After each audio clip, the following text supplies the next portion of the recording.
Welcome to જય માંડપુણા kitchen. હું ઇલાબી આહિર આપ સૌને મારા જય દ્વારકાધીશ. તો આજે હું તમારી સાથે શેર કરીશ વિટામિન સીથી ભરપૂર એવી ખાટી મીઠી આમળા કેન્ડી. તો આ આમળા કેન્ડી છે તે આપણે એકદમ ઇન્સ્ટન્ટ રીતે બનાવી અને તૈયાર કરવાની છે અને આને આપણે તડકામાં સૂકવવાની જરૂર નહીં પડે અને આને આપણે લાંબા સમય સુધી ફેરવવાની પણ જરૂર નહીં પડે. એકદમ ઇન્સ્ટન્ટ રીતે જ બની જશે અને તે પણ ફક્ત 10 જ મિનિટમાં બની અને તૈયાર થાય છે. અને બીજું કે તમે આવી રીતે આમળા કેન્ડી બનાવી અને આખું રસ સ્ટોર પણ કરી શકો છો.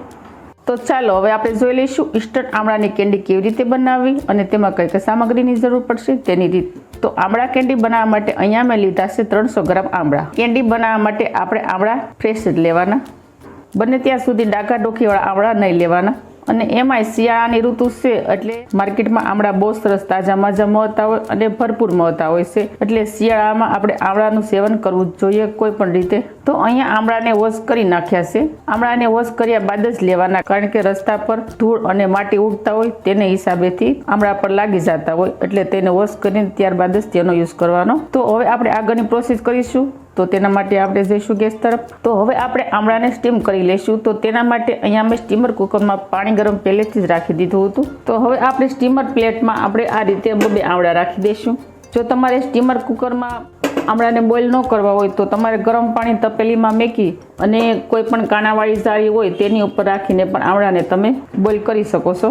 તો જો આ રીતે આપણે સ્ટીમ કરીએ ને તો એક વખત જ આપણે સ્ટીમ કરવાના હોય અને બધા જ આમળા સ્ટીમ એકસાથે થઈ જાય છે. અને જો આપણે જારી રાખીએ ને તો જેટલા જારીમાં સમાય ને એટલા જ આમળા આપણે રાખવા પડે, એટલે જારીમાં છે ને બહુ ઓછા આમળા સમાય છે, એટલા માટે મેં અહીંયા સ્ટીમર કુકર લીધું છે. તો આ રીતે આપણે આમળાને સ્ટીમર કુકરમાં રાખી દીધા બાદ આપણે સ્ટીમર કુકરનું ઢાંકણ પેક કરી દેવાનું અને મીડિયમ ટુ હાઈ ગેસ ઉપર આપણે આમળાને 10 મિનિટ સુધી બોઇલ કરી લેવાના.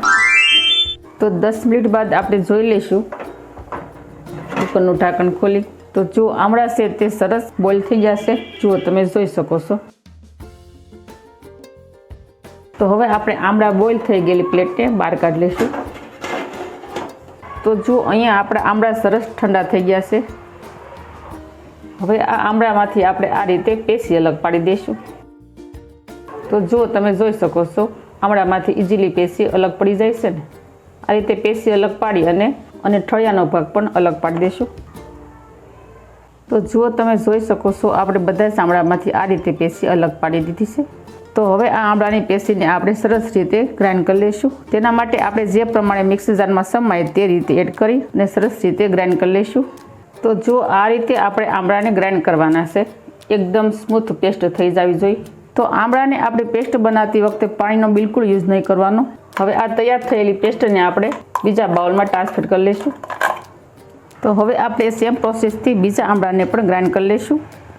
તો આપણે આમળાને ગ્રાઇન્ડ કરતી વખતે 1 ઇંચ સાદુનો ટુકડો અહીંયા મેં ખમણી નાખ્યો હતો, તેને આપણે એડ કરી દઈશું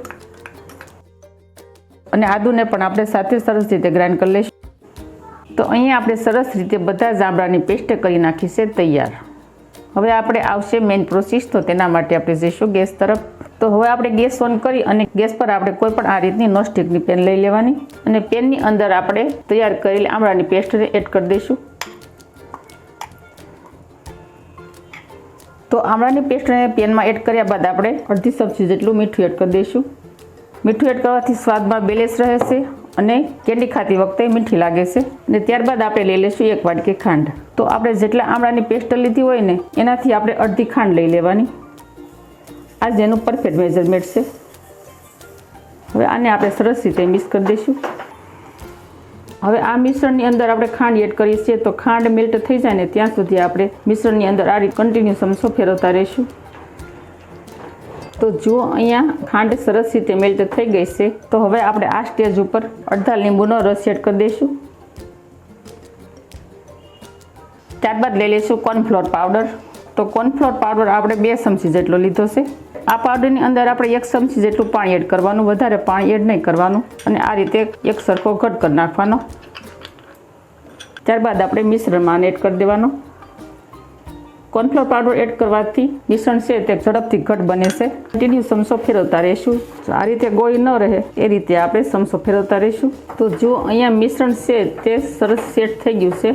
આ મિશ્રણ છે તે કડાઈ પણ છોડવા લાગ્યું છે, જુઓ તમે જોઈ શકો છો. તો તમારે જો કલરવાળી કેન્ડી બનાવવાની હોય ને તો તમારે કોઈ પણ ફ્રૂટ કલર ગમે તે કલરનો એડ કરી દેવાનો, તમને જે મનપસંદ હોય તે. તો અત્યારે હું આ મિશ્રણની અંદર ગ્રીન કલર એડ કરું છું. ફરીથી આપણે સરસ રીતે મિક્સ કરી દઈશું. જો કેટલો સરસ કલર આવવા લાગ્યો છે. તો આ કલર છે તે એકદમ ઓપ્શનલ છે, જો તમને પસંદ હોય તો એડ કરવાનો, નહીં તો તમે કલરને સ્કીપ પણ કરી શકો છો અને કલર વગર પણ તમે કેન્ડી બનાવી અને તૈયાર કરી શકો છો. તો જુઓ, કેન્ડી માટેનું મિશ્રણ આ રીતનું ઘટ રાખવાનું. જો તમે જોઈ શકો છો, આ રીતે આપણે સમસાને નમાવીએ છીએ તો પણ મિશ્રણ નથી પડતું, મતલબ આ મિશ્રણ આપણું પરફેક્ટ તૈયાર છે. અને હવે આ સ્ટેજ ઉપર આપણે ગેસની ફ્લેમ બંધ કરી દઈશું. તો ખાટી મીઠી કેન્ડીને સેટ કરવા માટે અહીંયા મેં ચોરસ બોક્સ લીધું છે. તમે થાળી અથવા ડીશ પણ લઈ શકો છો, તેમાં પણ બહુ સરસ સેટ થઈ જાય છે. હવે આની અંદર આપણે આ રીતે બટર પેપર રાખી દઈશું. હવે આ બટર પેપર ઉપર આપણે થોડું ઘી ગ્રીસ કરી લઈશું. ત્યારબાદ આપણે તૈયાર થઈ ગયેલું કેન્ડીનું મિશ્રણ એડ કરી દઈશું. હવે આ મિશ્રણને આપણે ચમચી વડે એક સરખું આપણે આ રીતે પાથરી દઈશું. તો જો અહીંયા આપણે ચારે બાજુથી સરખું કરી અને સરખી રીતે પાથરી દીધું છે મિશ્રણને. તો હવે આપણે આ મિશ્રણને અડધો કલાક સુધી રેસ્ટ આપી દઈશું, જેથી સરખી રીતે સેટ થઈ જાય. તો અહીંયા આપણી કેન્ડી છે તે સરસ મજાની સેટ થઈ ગઈ છે. જો હાથ પર બિલકુલ નથી ચીપકતી. હવે આ રીતની સેટ થઈ જાય ને એટલે આપણે તેને બોક્સમાંથી બહાર કાઢી લઈશું. હવે આને આપણે આ રીતે પલટાવી દઈશું.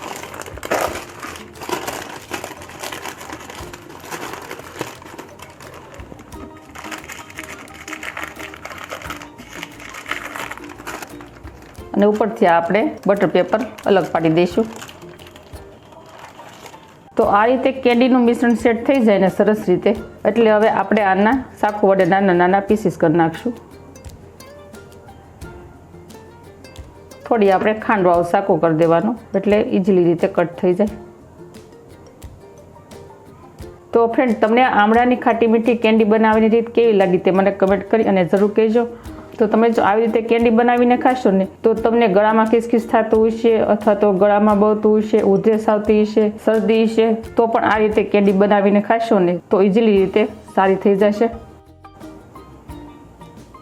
આ રીતે કેન્ડી અલગ પાડી અને આપણે દળેલી સાકરની અંદર આપણે એને રગદોળી દેવાની, મતલબ કોટ કરી દેવાની, અને આપણે બોક્સમાં રાખી દઈશું.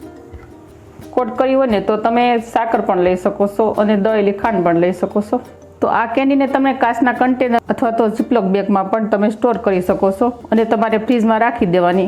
આખું રસ આને કાંઈ ન થાય, આખા વર્ષ સુધી તમે આને સ્ટોર કરી શકો છો.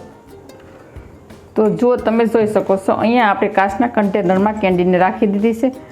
તમે કેન્ડીને ગો શેપમાં પણ બનાવી શકો, જે તમને મનપસંદ હોય તે તમે શેપમાં બનાવી શકો છો. અને આ રીતે કેન્ડી બનાવી અને તમારે ફ્રીજમાં રાખી દેવાની, 1 વર્ષ સુધી એવી ને એવી જ રહેશે. જ્યારે પણ તમને ખાવાનું મન થાય ત્યારે તમારે જમી અને આ કેન્ડી ખાઈ જવાની.